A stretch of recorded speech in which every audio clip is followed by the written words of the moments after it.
दोस्तों, आज की इस कहानी में हम देखेंगे कि आखिर क्या हुआ जब पति अपनी पत्नी से 4 साल दूर रहने के बाद घर वापस आया और उसकी ऐसी बेबस हालत देखकर फिर उसने अपनी पत्नी को रात भर सोने नहीं दिया और रात भर उसके साथ। पूरे 4 साल बाद अमन कनाडा से लौटा था। कनाडा में एक ब्यूटी प्रोडक्ट्स बनाने वाली कंपनी के लिए अमन काम करता था। अमन अपने देश अपने घर लौटकर काफी खुश था। एयरपोर्ट पर उतरे ही अमन की नजरें अपने परिवार वालों को खोजने लगी। जल्दी ही उसे अपने माँ बाप, भाई भाभी, बड़ी बहन और खुद की 3 साल की बच्ची भी एयरपोर्ट पर खड़े नजर आई, लेकिन उसकी नजरें प्रिया को खोज रही थी। वो सोचने लगा, ये प्रिया मुझे मिलने आई क्यों नहीं, और ऊपर से उसने हमारी छोटी सी बच्ची को भी यहाँ भेज दिया। अमन एयरपोर्ट पर सबसे हंसी खुशी मिला। फिर उसने प्रिया के बारे में पूछा तो उसकी दीदी बोल पड़ी, भाई वो घर पर ही है, तुम्हारे लिए खाना तैयार कर रही है। वह तो आज ही तुम्हारे आने की खुशी में काम करने लगी है, वरना वो कोई काम करती कहाँ है। अमन ने अपनी बेटी को प्यार से उठा लिया, लेकिन उसकी बेटी उसे देखकर रोने लगी। लाओ मुझे दो बच्ची को, वह तुम्हें काफी दिनों बाद देख रही है ना, इसलिए पहचान नहीं पा रही होगी। कहते हुए दीदी ने बच्ची को अपने पास ले लिया। सभी टैक्सी में बैठकर अपने घर की तरफ रवाना हुए। अमन अपने परिवार से मिलकर खुश था, लेकिन ये बात कि प्रिया उसे एयरपोर्ट पर मिलने नहीं आई उसे काफी परेशान कर रही थी। वो सोचने लगा, क्या खाना बनाना इतना ज्यादा जरूरी था? मुझसे मिलने से भी ज्यादा, और वो भी तब जब मैं 4 साल बाद वापस आया हूँ। इन्हीं ख्यालों में घर तक का आधा रास्ता बीत गया। अब उसकी बच्ची उसे देखकर रो नहीं रही थी, इसलिए अमन उसके साथ खेलने लगा। बाकी का आधा रास्ता भी खत्म हुआ और सब घर पहुंच गए। गाड़ी की आवाज सुन प्रिया बालकनी में आकर खड़ी हो गई और अमन की तरफ देखने लगी। अमन भी जैसे ही गाड़ी से उतरा, उसने पहले दरवाजे की तरफ और बाद में बालकनी की तरफ नजरें घुमाई, जैसे वह सुबह को ही देखना चाहता हो। अमन से नजरें मिलते ही प्रिया के चेहरे पर मुस्कान झलक पड़ी। अमन भी उसे देखकर हल्के से मुस्कुरा दिया। सभी घर के अंदर गए। प्रिया सबके लिए पानी लेकर आई और सभी को पानी देने के बाद फिर से किचन में चली गई चाय बनाने के लिए। थोड़ी देर तक सभी परिवार वालों से बातें करने के बाद अमन प्रिया को बुलाने लगा। माँ ने उसे बीच में टोकते हुए कहा, रहने दो उसे किचन में, थोड़ा काम कर लेने दो, बाद में अपने आप आ जाएगी। तुम बैठो यहाँ मेरे पास, वैसे भी कहाँ ज्यादा काम करती है वह।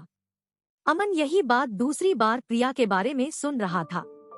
अब उसने सोचा कि मेरे परिवार वाले मुझसे झूठ थोड़ी बोलेंगे, हर दिन नहीं होता होगा उसको इतना काम, आज थोड़ा सा है करने देते हैं, मैं बाद में उससे बात कर लूंगा।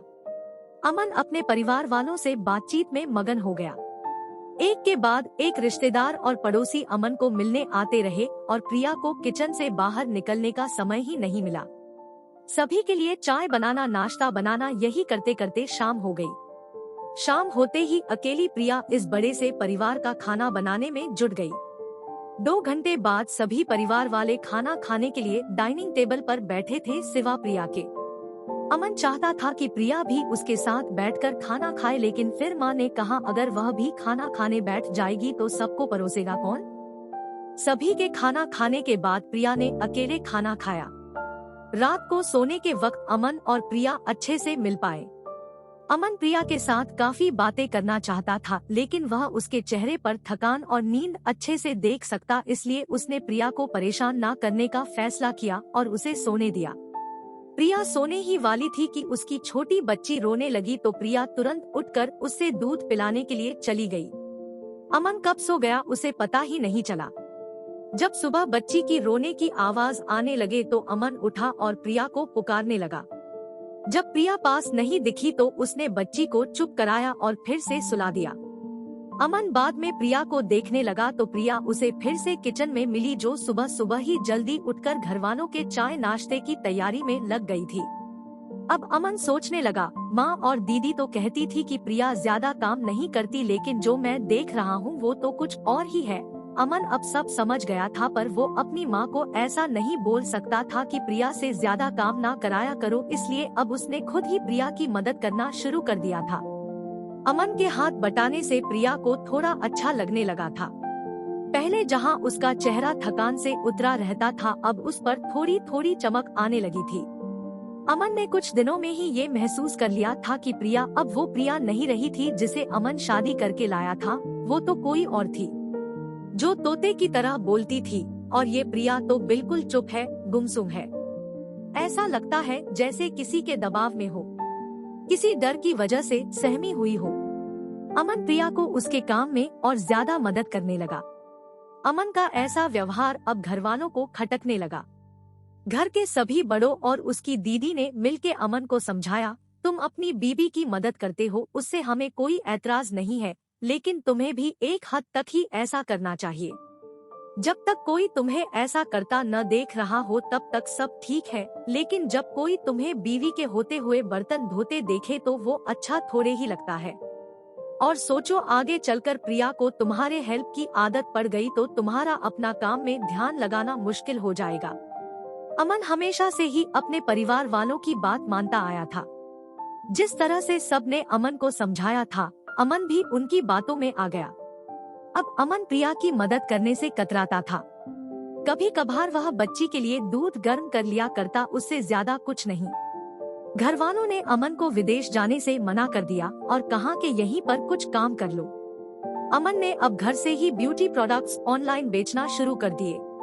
उसका परिवार भी बढ़ गया। अब उसे 2 बेटियां और 1 बेटा था। दोनों बेटियां स्कूल जाने लगी थी, लेकिन बेटा अभी भी छोटा था। जितना अमन कमाता था उतना सबके लिए काफी न था। काफी सोच विचार करने के बाद अमन ने यह फैसला किया कि वह अब प्रिया के साथ शहर में जाकर रहेगा, जहां पर प्रिया भी काम कर पाएगी और वह घर से ही अपने ब्यूटी प्रोडक्ट्स बेचना शुरू रखेगा। इस तरह से वे अपने पैसों की तंगी को पूरा करेंगे। परिवार वालों ने भी अमन को इजाजत दे दी।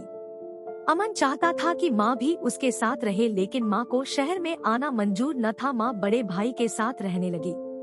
शहर में अब प्रिया नौकरी करती और अमन घर से ही ऑनलाइन अपने प्रोडक्ट बेचता। कई साल ऐसे ही बीत गए। प्रिया घर का काम और बाद में बाहर का काम करके पहले से भी ज्यादा थकी थकी रहने लगी। परिवार वालों की अमन के दिमाग में डाली बातें अभी भी उस पर असर करती थी। वह यहाँ पर भी प्रिया का हाथ ना बटाया करता। अमन अब दिन रात अपने प्रोडक्ट बेचने में ही मशरूफ रहता।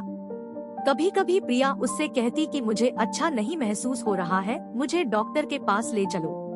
वो हाँ कह देता, लेकिन अपने काम में इतना खो जाता कि कभी उसको डॉक्टर के पास ले ही नहीं जाता। प्रिया तो बीमार थी, लेकिन एक बार अमन बहुत ज्यादा बीमार हो गया। इतना बीमार हो गया कि उसे अस्पताल में भर्ती करवाना पड़ा। अस्पताल में अमन के पास सिर्फ प्रिया थी और कोई नहीं। इतना बीमार होने के बाद भी उसके परिवार वाले सिर्फ उससे मिलकर वापस अपने घर चले गए थे।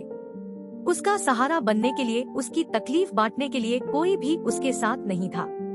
बिस्तर पर पड़े और शारीरिक तकलीफ से गुजर रहे अमन को अपनों का ऐसा व्यवहार बहुत तकलीफ दे रहा था। फिर वह सोचता कि उसने भी तो प्रिया के साथ जिंदगी भर यही किया है। क्या वो प्रिया का जीवन साथी सिर्फ नाम का ही नहीं था? जब साथ देने की बारी आती थी तो उसने दूसरों के बहकावे में आकर उससे किनारा कर लिया था। यहाँ तक कि प्रिया के खुद अपने मुंह से कहने के बाद भी उसकी तकलीफ को वो नजरअंदाज करता आया था। अमन को अब अपना दर्द प्रिया के दर्द के आगे मामूली सा लगने लगा। उसके दर्द को ना बांटकर उसने बहुत बड़ा गुनाह किया हो, ऐसा उसे लगने लगा। पश्चाताप के आंसू अमन की आंखों से बहने लगे। उसने अपनी सारी गलतियों और गुनाहों के लिए प्रिया से माफी मांगी। दोस्तों, जीवन साथी का मतलब होता है जीवन के हर उतार चढ़ाव में, जीवन के हर मोड़ में जो साथ दे। साथ होने और साथ देने में उतना ही फर्क होता है जितना सिर्फ वादा करने में और सचमुच वादा निभाने में होता है। दोस्तों, अगर आपको वीडियो अच्छी लगी तो वीडियो को लाइक और चैनल को सब्सक्राइब करके बेल आइकन जरूर प्रेस कर लीजिए ऐसे ही नई नई कहानियाँ सुनने के लिए।